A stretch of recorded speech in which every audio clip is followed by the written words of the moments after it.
So hello everyone, welcome back to my channel. तो आज हम नया टॉपिक पढ़ेंगे। इससे पहले जो है हमारा पूरा ग्रोथ और डेवलपमेंट का ही चल रहा है, उसके पार्ट्स में डिवाइड है। तो पहले हम ग्रोथ और डेवलपमेंट के बारे में पढ़ चुके हैं, फिर हमने प्रिंसिपल ऑफ डेवलपमेंट पढ़ा है। होप आपने वीडियोस देख ली होंगी। जो आज हम पढ़ने वाले हैं उससे पहले जो उससे प्रीवियस ईयर से क्वेश्चन पूछे गए हैं वो मैंने लिखा है, ताकि आपको ये चीज़ पता चल जाए कि जो टॉपिक है उससे किस तरीके के क्वेश्चंस पूछे जाते हैं और उनके पीछे का क्या कंसेप्ट लगता है।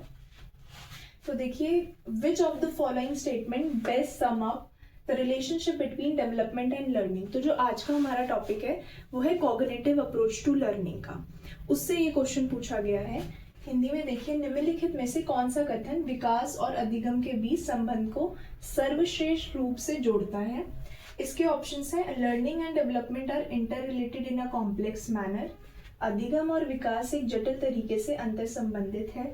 सेकेंड है, डेवलपमेंट इज इंडिपेंडेंट, विकास अधिगम से स्वतंत्र है।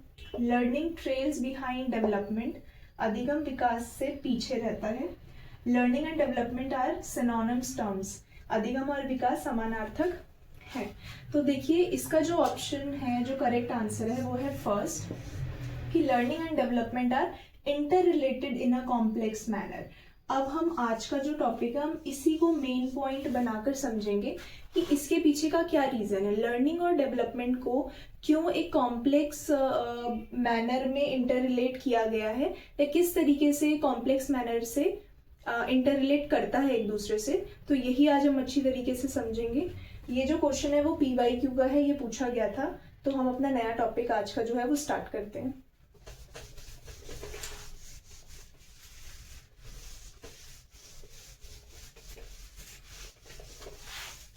देखिए, जो आज का हमारा टॉपिक है वो है कॉग्निटिव अप्रोच। तो देखिए, कॉग्निटिव अप्रोच टू लर्निंग में सबसे पहले हम देखेंगे कि जो कॉग्निशन है वो वर्ड कहाँ से आया है। तो ये लैटिन वर्ड है जिसका मीनिंग क्या होता है, कॉग्नोस्केरे। ठीक है, हिंदी में भी लिख लेंगे।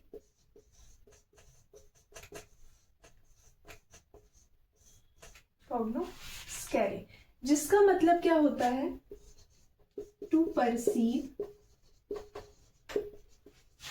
और टू नो, मतलब जानना और अनुभव करना।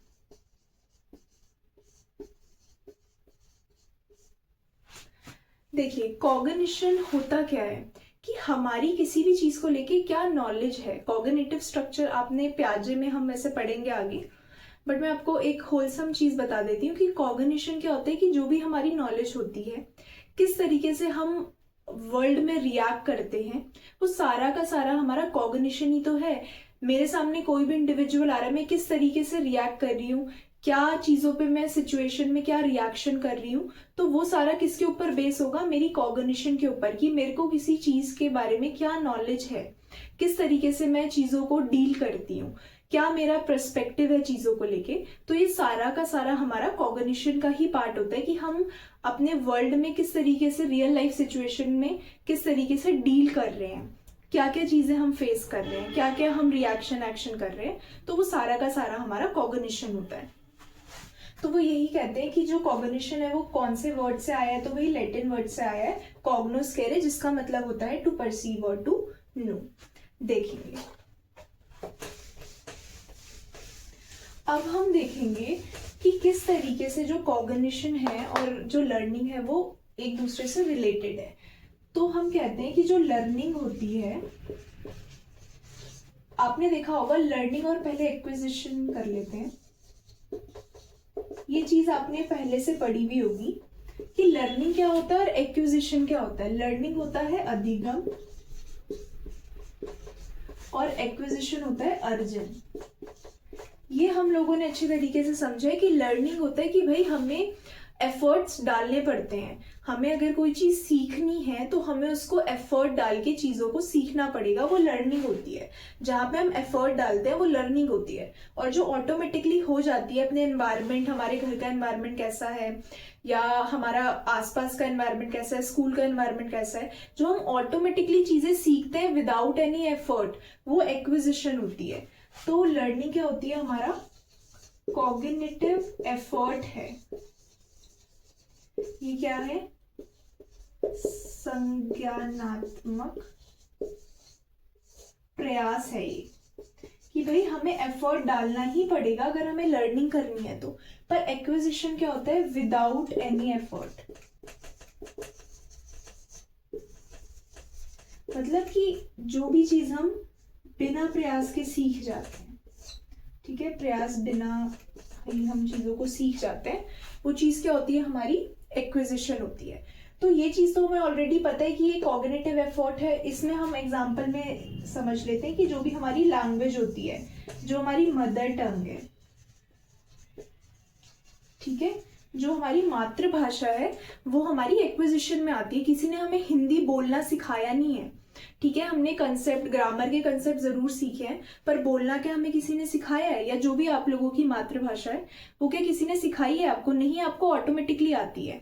बट लर्निंग में क्या आ जाएगा, इंग्लिश या फ्रेंच, कुछ भी फॉरेन लैंग्वेज आप ले लो, तो ये चीज हमारी क्या होगी, लर्निंग होगी, कि हमने अपने कॉग्निटिव एफर्ट्स डाले हैं। हमें पहले से ही इंग्लिश बोलनी नहीं आती। जैसे मेरी मदर टंग हिंदी है, तो मेरे लिए जो एक्विजिशन है वो हिंदी होगी, और लर्निंग किस चीज की करूंगी मैं, इंग्लिश और कोई भी फॉरेन लैंग्वेज की। तो लर्निंग क्या होता है भाई, बार बार इस चीज को मैं रिपीट इसलिए कर रही हूँ क्योंकि हमने स्टार्टिंग से ये चीज पढ़ी है कि लर्निंग एक कॉग्निटिव एफर्ट होता है। इसमें हमें अपना दिमाग पूरी अच्छी तरीके से लगाना पड़ता है अगर हमें चीजों को सीखना है तो ये एक कॉग्निटिव एफर्ट है। अब इसके आगे हम आगे के अपना जो कॉन्सेप्ट है वो सीखेंगे। देखिए, वो ये कहते हैं कि भाई लर्निंग जो है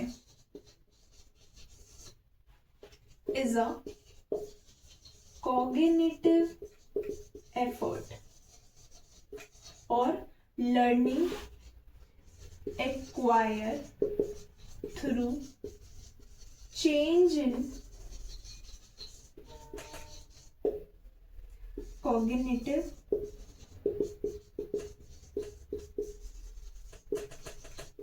स्ट्रक्चर। कि भाई लर्निंग जो होगी वो हमारे जो कॉग्निटिव स्ट्रक्चर में चेंजेस होंगे उसके थ्रू ही हमारी लर्निंग हो सकती है। अब देखेंगे कि जो लर्निंग है उसको हम कॉम्प्लेक्स प्रोसेस, हमने भी क्वेश्चन में देखा था ना कि लर्निंग और डेवलपमेंट एक दूसरे से कॉम्प्लेक्स रिलेशन शेयर करते हैं। तो कैसे कॉम्प्लेक्स प्रोसेस है लर्निंग हमारा, वो हम देखेंगे कि किस हिसाब से हमें बोल रहे हैं कि जो अधिगम है एक जटिल प्रयास है या प्रक्रिया है।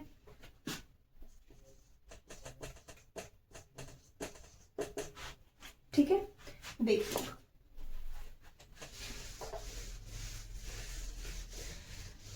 लर्निंग अगर होगी, लर्निंग यानी कि अधिगम जब होगा तो वो 3 प्रोसेसेस से होकर निकलता है हमारा। 3 प्रोसेसेस होंगे तो हम कहेंगे कि हमारी जो है लर्निंग हुई है। अब वो 3 प्रोसेसेस कौन से हैं, और इन्हीं 3 प्रोसेसेस के बेस पे ये चीज बोली जाती है कि learning is a complex process. अब इन प्रोसेसेस को समझेंगे। पहला होता है हमारा डिफरेंशिएशन,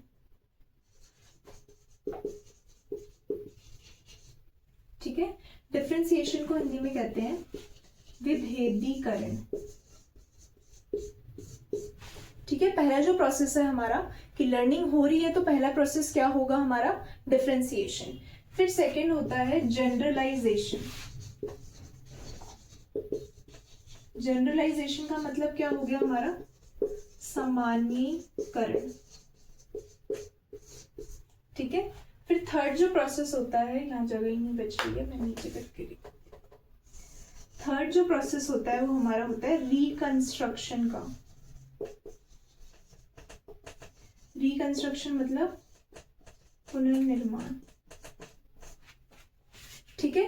तो इन 3 प्रोसेसेस के बेस पे चीज बोली जाती है कि लर्निंग और डेवलपमेंट एक दूसरे से कॉम्प्लेक्स मैनर में, कॉम्प्लेक्स प्रोसेस से इंटर रिलेटेड होते हैं, या जो रिलेशन उनका होता है वो एक कॉम्प्लेक्स होता है। इसको हम इंडिविजुअली समझेंगे कि इनका एक्चुअल मीनिंग होता क्या है। देखिए, पहला जो हम कर रहे हैं डिफरेंशिएशन,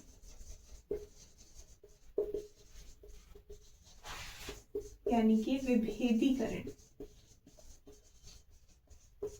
इसका क्या मतलब होता है? देखिए, मतलब पहले जो बच्चा लर्निंग करेगा उसका पहला स्टेप क्या होगा, वो चीजों में डिफरेंशिएशन करना सीख जाएगा। ठीक है, डिफरेंशिएशन किस हिसाब से कि पहले बच्चे के सामने कोई भी विमेन आ रही है, कोई भी हो, वो सारी की सारी विमेन उसको क्या लगेंगी कि उसकी मम्मी है। वो सबके पास जाने की जिद करेगा, उसके लगेगा भाई कोई औरत सामने आ रही है या कोई ऐसा फीमेल स्ट्रक्चर या वो चीज उसके सामने आ रही है तो उसकी मम्मी ही होगी। तो अभी वो डिफरेंशिएशन करना नहीं जानता है, अभी लर्निंग उसकी नहीं हुई है। पर जब लर्निंग होगी तो उसको क्या किस चीज के बारे में पता चल जाएगा कि भाई कौन सी उसकी मम्मी है, कौन सी उसकी मौसी है, कौन सी उसकी सिस्टर है, कौन उसकी ग्रैंड मदर है या कौन उसकी आंट है। ठीक है, डिफरेंशिएशन का मतलब क्या है कि पहले उसको सारी की सारी उसकी मम्मी लगती थी, बट धीरे over the period of time जब लर्निंग हो रही है, लर्निंग वो करना सीख रहा है, तो सबसे पहला स्टेप वो क्या करेगा, चीजों में डिफरेंशिएशन करने लग जाएगा कि भाई ये वाली जो औरत है वो मेरी मम्मी है, ये वाली जो औरत है वो मेरी मौसी है, मेरी ग्रैंड मदर है, मेरी सिस्टर है। तो वो डिफरेंशिएशन करने लग जाएगा, जो कि पहले उसके अंदर वो कैपेसिटी नहीं थी। तो लर्निंग का पहला जो स्टेप, हमारा जो पहला प्रोसेस है वो होता है डिफरेंशिएशन, कि बच्चा डिफरेंशिएशन करना स्टार्ट कर देगा। ठीक है, अब उसको ये चीजों के बारे में पता चल जाएगा कि भाई कौन सा जो आइडेंटिटी है, जो इंडिविजुअल है, वो क्या आइडेंटिटी रख रहा है, क्या रिलेशन उसका उसके साथ है बच्चे का। सेकंड देखिए क्या होता है, सेकंड होता है जनरलाइजेशन। जनरलाइजेशन मतलब सामान्यकरण। अब देखिए इसका क्या मतलब है कि उसके सामने अलग अलग चीजें रखी हैं। जैसे मैंने बोला कोई भी एनिमल है, कोई भी ह्यूमन रख दिया, कोई बर्ड रख दी, कोई इंसेक्ट रख दिया या प्लांट रख दिया, अलग अलग उसके सामने चीजें रख दी है। अब ये स्टेप कब आएगा, जब उसको पता चल गया है कि भाई ये वाला जो चीज है वो एनिमल है, ये वाली ह्यूमन है, ये बर्ड है, ये हमारी क्या है, ये बर्ड लिया था और ये क्या लिया था, ये तो प्लांट हो गया, ये इंसेक्ट था। ठीक है, तो ये अलग अलग उसको पता चल गया। तो जो जनरलाइजेशन होता है वो आफ्टर डिफरेंशिएशन आता है, वो डिफरेंशिएट करना सीख रहा है कि ये चीज जो है वो एनिमल है, इसको हम ह्यूमन कह सकते हैं, ये बर्ड है, ये इंसेक्ट है और ये हमारा कोई ना कोई प्लांट है। पर जनरलाइजेशन कब होगी, जब वो इन सभी से एक कॉमन कॉन्सेप्ट की तरफ आ जाएगा। ये सारे के सारे क्या हैं, लिविंग थिंग्स हैं। सामान्यीकरण का मतलब क्या हो गया आपका कि आप कॉन्सेप्ट को एक कर रहे हैं, एकीकरण हो रहा है कि भाई ठीक है सारे के सारे एनिमल, बर्ड और इन सब में क्या चीज कॉमन है। आप कॉमन का पता लगाने के बाद एक जनरलाइज व्यू पॉइंट आपका बन जाता है कि ठीक है ये सारे के सारे चाहे अलग अलग दिख तो रहे हैं, बट इनमें एक चीज क्या है वो आप कंबाइन करना जब सीख जाएंगे तो आपका जनरलाइजेशन वाला जो प्रोसेस है वो होगा। ठीक है, तो ये था आपका जनरलाइजेशन। सामान्यीकरण करते हैं आप चीजों, जो कॉन्सेप्ट अलग अलग करने के बाद आप उन सभी में कॉमन पॉइंट ढूंढ कर लाते हैं और आपका एक जनरलाइज व्यू पॉइंट बनता है। आप सामान्यीकरण करते हैं, एकीकरण करते हैं डिफरेंट कॉन्सेप्ट का। ठीक है, फिर देखिए जो थर्ड होता है वो होता है आपका रिकंस्ट्रक्शन। रिकंस्ट्रक्शन किसके बाद आएगा, आफ्टर डिफरेंशिएशन एंड जनरलाइजेशन। कि जब बच्चे में दोनों हो जाएगी कैपेसिटी कि भाई डिफरेंशिएट भी कर रहा है, वो जनरलाइज भी कर रहा है चीजों को, उसके बाद वो क्या डेवलप करेगा, रिकंस्ट्रक्शन उसके माइंड में होगी। जो कॉग्निटिव स्ट्रक्चर है उसमें रिकंस्ट्रक्शन होगी, किसके बेस पे, जो उसने डिफरेंशिएशन और जनरलाइजेशन से अपने कॉन्सेप्ट को बिल्ड करा है। तो रिकंस्ट्रक्शन को पुनर्निर्माण कहते हैं कि भाई पहले कुछ और उसका कंसेप्ट था, उसकी पहले प्रीवियस नॉलेज कुछ और थी चीजों को लेके, पर over the period of time जब डिफ्रेंसिएशन करने की उसके अंदर कैपेसिटी आ गई है, वो चीजों को जनरलाइज कर पा रहा है, तो अब क्या होगा, कॉन्सेप्ट बदलेंगे और वापस से जो न्यू हमारा कॉग्निटिव स्ट्रक्चर है, न्यू जो स्ट्रक्चर है वो बिल्ड हो जाएगा। तो रिकंस्ट्रक्शन में क्या होता है, जो भी कंसेप्ट उसने डिफरेंशिएशन से, जनरलाइजेशन से, चीजों से सीखे हैं, अब वो ये क्या करेगा, अपना जो कॉग्निटिव स्ट्रक्चर है उसमें उन चीजों को सेट करना स्टार्ट कर देगा। ठीक है, तो ये इन तीनों के बेस पर हमारा ये क्वेश्चन बन के आता है कि भाई जो लर्निंग है वो कॉम्प्लेक्स प्रोसेस है, या डेवलपमेंट और जो लर्निंग है वो एक कॉम्प्लेक्स रिलेशनशिप शेयर करते हैं। वो किस बेस पे, क्योंकि लर्निंग हमारी अगर होगी तो ये इन तीन प्रोसेसेस से होकर गुजरेगी हमारी लर्निंग। पहला होता है डिफरेंशिएशन, जिसे हम विभेदीकरण कहते हैं। सेकंड होता है जनरलाइजेशन, जिसे हम सामान्यीकरण कहते हैं। और थर्ड होता है हमारा रिकंस्ट्रक्शन, जिसे हम पुनर्निर्माण या पुनर्गठन कह लेते हैं। तो इन तीनों प्रोसेसेस के होने के बाद हम कह सकते हैं कि लर्निंग हुई है। तो ये तीनों प्रोसेसेस में वो क्या करेगा, अगर उसे डिफरेंशिएशन करना है या वो जनरलाइज कर रहा है चीजों को, रिकंस्ट्रक्शन हो रही है, तो आपको नहीं लगता कि ये कॉग्निटिव एफर्ट ही है। जब वो एफर्ट डालेगा, अपने माइंड में चीजों को सोचेगा कि यार पहले ये सारी सेम थी, अब मुझे पता चल रहा है कि ये मेरी मम्मी है, ये मेरी मौसी है, तो कहीं ना कहीं वो कॉग्निटिव एफर्ट उसका लग रहा है।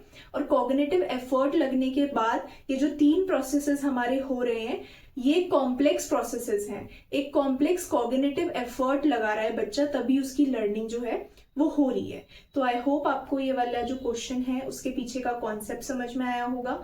जो लर्निंग के तीन प्रोसेसेस हैं हमारे, वो आपको समझ में आए होंगे। So thank you so much.